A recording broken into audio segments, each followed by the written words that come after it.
Parcourir ces toiles du regard, c'est partir pour une virée. Dans les pas du peintre, on perçoit le vent qui souffle, le relief qui s'élève. Dans les pas du peintre, on perçoit les saisons et le temps qui passe.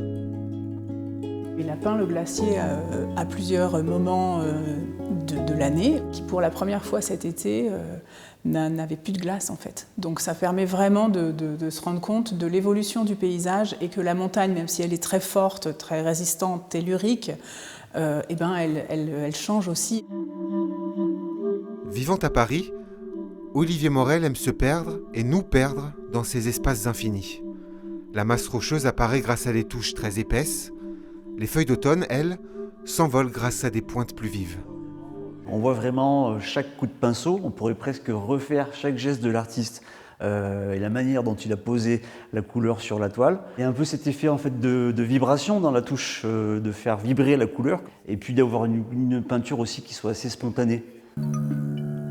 Une peinture qui se montre parfois plus angoissante. Dans cet ensemble, l'artiste évoque une scène de son enfance. Il fait nuit. Ses parents l'emmènent chercher de l'eau dans une source enfouie dans les bois. La voiture s'arrête, les phares éclairent la forêt. Sur ce premier plan, on voit très bien une lumière dont on ne connaît pas vraiment l'origine, on se demande un petit peu. Ça fait des espèces d'arbres blancs, on ne sait pas trop ce que c'est, donc c'est les phares. Et en fait, au second plan, on voit cette espèce de forêt noire, un peu inquiétante, comme dans les contes. Et voilà, il a retranscrit ce souvenir-là.